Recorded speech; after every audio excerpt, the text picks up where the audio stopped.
I'm in the city of Dunedin, New Zealand's oldest continuous settlement, which sits on the southeast of the South Island. Good morning, whānau. My name is Daniela, and you are joining me on day 8 of my trip around the South Island of New Zealand. Now, I'll be honest with you, Dunedin wouldn't have been my destination of choice, being a more outdoorsy hiking sort of person, but along my travels, everyone told me not to miss this city, unanimously agreeing that this is New Zealand's quirkiest city. So today, I'm on a mission to figure out how it's gotten this reputation. And what better way to start my journey than to go to Dunedin's oldest cemetery? Now, part of this is that I'm a weirdo who really loves visiting cemeteries everywhere I go. But also, I've heard there's something unique about this cemetery. So I asked a local to tell me more about what that was. So firstly, what's your name? Mark, bachelor. Mark, and who is this guy? William Valpy. And what's he famous for? You see, he's unusual. Yeah, he's just an early resident of Dunedin. I think he was either Methodist or Wesleyan, so of course he wouldn't have fitted in with the free church psychology of you're free to be purely Presbyterian. They didn't really like, because they were coming away from all the dynamics of the landed gentry in England. That's what they were escaping. They couldn't own anything. Yeah. So they didn't want an English influence. Mark went on to tell me that the cemetery is split up into distinct sections by religion, and in fact mentioned a church with a quirky little story that I will see later in this episode. He also said that there was one plot that was by race. I was intrigued. That explained the weird organization system I saw while walking around, but actually it led to a bigger question, such as, why are there so many Chinese down at the bottom of New Zealand in the first place? So much so that they got their own plot. All right, we're gonna head to our next site. Mark pointed the way by suggesting I visit what turned out to be New Zealand's only authentic Chinese garden and one of only 3 outside of China in the whole world. This telling me quirky ain't getting quirkier. Where am I?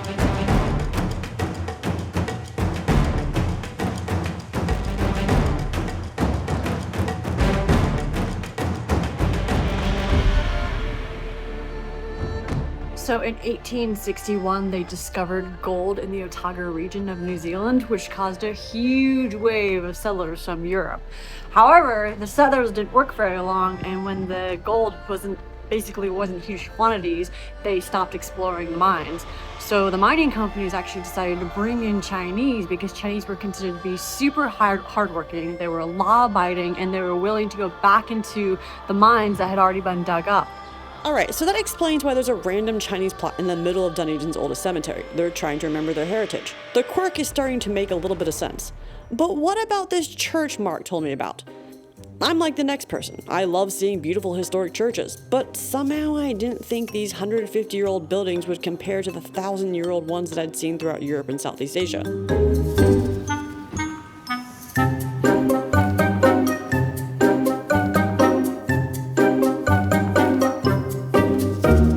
Nevertheless, apparently the story of how it was built was worth my time.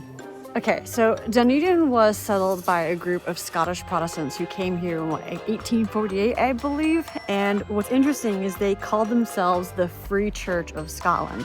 And they came over here because they were basically trying to escape British persecution against their religion, very similar to how the US was settled, actually. Wait for it. So the first church that was built was actually down by the waterfront, built within 6 months of arriving here in Dunedin. In that time frame, apparently they had some Catholic immigrants who came here to Dunedin and built a church that was higher up on a hill because they believed that they needed to be closer to God. So the Protestants didn't like that the Catholics had the bigger church, so the guy who actually came here first and founded Dunedin, Thomas Burns, he was a reverend, he petitioned the local government to flatten this hill behind me 12 meters. Can we just pause here for a second and take in the fact that they flattened a 12-meter tall hill? For my American folk in the back, that's 39 feet. And here are a few things that are about 39 feet. A 3-story building, the length of a semi-truck, the length of an American school bus, a garden hose, an extension cord, a shipping container, and a whale. With the support of prisoners, so basically they had police standing around making sure that they were working all the time. So they flattened the hill, and then he got donations to make this church behind me because he wanted to make sure that the Protestant church was the biggest church, the most prominent church, and there should be no argument about that. Good old religion. Great. With the help of some good old forced labor, the Protestants won the biggest church. Quirky, absolutely. But again, it left me with more questions. In particular, how Dunedin went from law-abiding Chinese and strict religious culture to gaining a really weird, infamous reputation that literally every New Zealander knows about.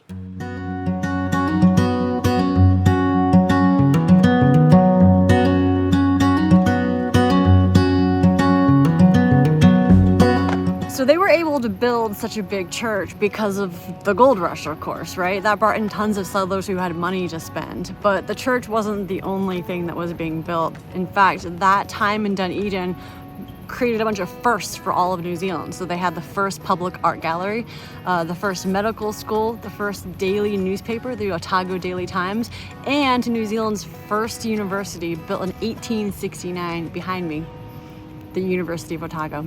On the outside looking in, the university is prestigious and considered New Zealand's top-performing university.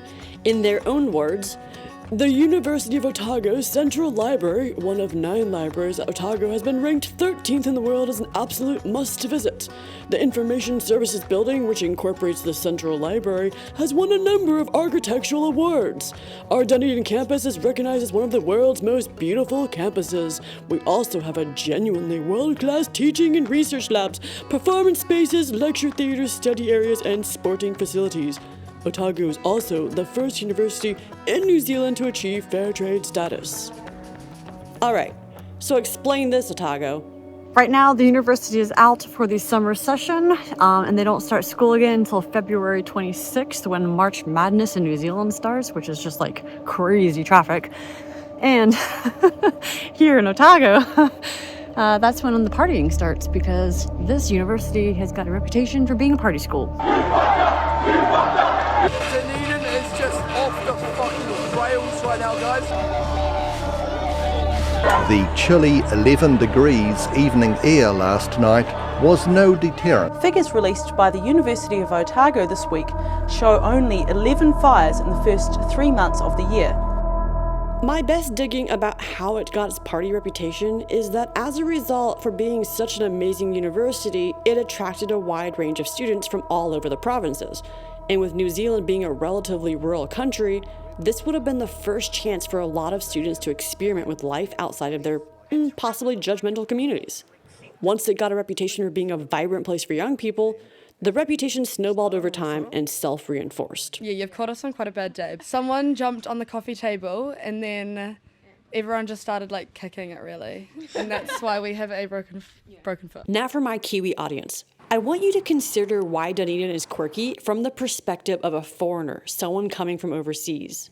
So, my friends and I, we are meeting out for dinner tonight, and we decided that we are going to give a wee salute to the original settlers here in Dunedin, and a wee salute to the University of Otago Party School, and we are going to go to New Zealand's oldest brewery in all of New Zealand, Steepest, established in 1876. And just for your reference, for my American folk, this is the equivalent of visiting a Bud Light factory. It's not a classy beer. Now, you might be wondering, what's quirky about being the oldest brewery in New Zealand? Cheers. Aww, and to our lovely mother over there. Well, the thing about old things in New Zealand is that they're never very old. And having been to 1,000-year-old breweries and pubs throughout Europe, well, being told something old is often, sorry New Zealand, disappointing. But I found another, hopefully not insulting, way to look at it. Maybe it's my recent achievement of becoming a New Zealand citizen. Yes, I am going to make an episode about this. But I find it quite endearing when New Zealand proudly boasts about its oldest brewery or historic tiny church in Lake Tekapo. I love how proud New Zealanders are. Wait, correction. I love how proud I am of my country.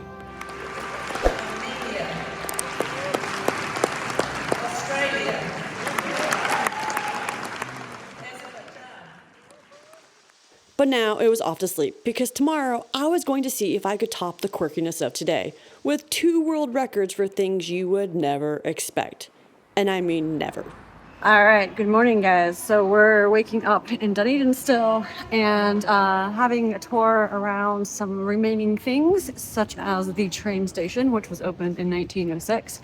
Apparently at its height, It served 100 trains per day, but now it doesn't really do much at all. And it's all like cargo, not really passengers or anything like that. I always find it interesting how some cities die when key resources run out, while others continue to thrive. The gold rush ended in Dunedin, and yet this quirky little city has taken the most random things and monetized them. Funny fact though, this right here, this platform, every March serves as a catwalk for a fashion show here in the South Island, and they claim that this is the longest catwalk in all of the world. Who knows if it's true or not? I just think it's hilarious that they even care. But New Zealand claims the title for a bunch of random things. And, well, the next random thing that it claims the title for is way worse. Better, way better, way better. Sorry, correction there.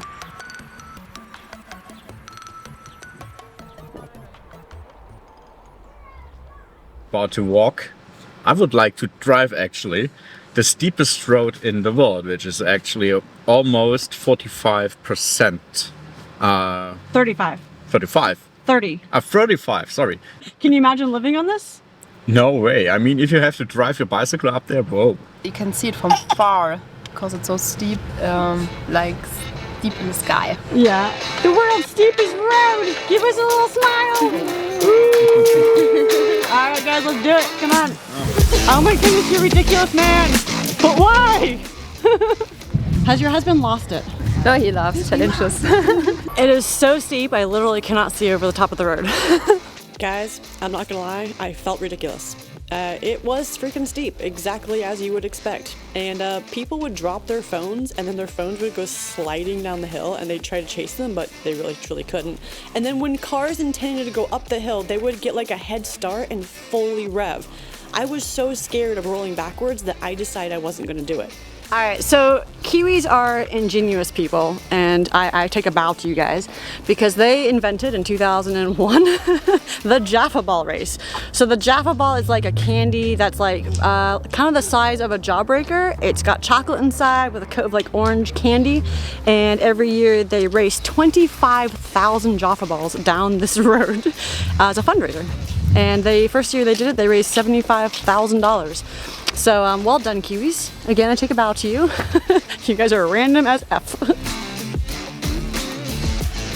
Now, I'm almost embarrassed to say this, but this is a tourist activity that I would actually recommend. It's so damn quirky. How was it? Nice. Is it everything you hoped and dreamed for? Yeah, great. Yeah, it was so exhausting. It was nice, really beautiful. And now we are awake. We're like, Yeah. wow. Yeah.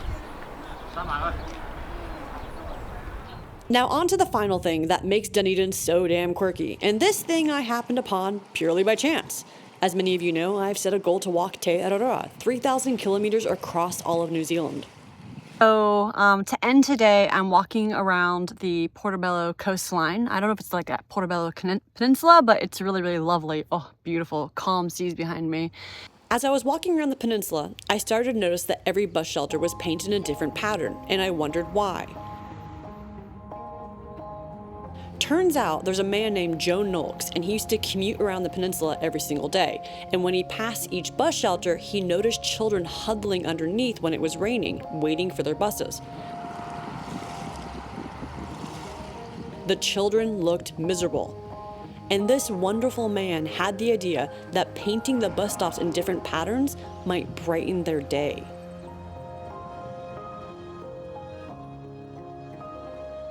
This made me think. I began my time in Dunedin believing I would have preferred to be elsewhere, but taking the advice of fellow travelers, I gave the city a chance. I saw its oldest cemetery with a random Chinese section. I saw a super rare authentic Chinese garden. I saw churches competing to be the biggest, in what appears to be a euphemism for genitalia. I saw New Zealand's most infamous party school, the world's longest runway on a train platform, the world's steepest street, and it ended my trip with creative, beautiful bus stops along the Portobello coast. So was the city in fact the quirkiest city in New Zealand?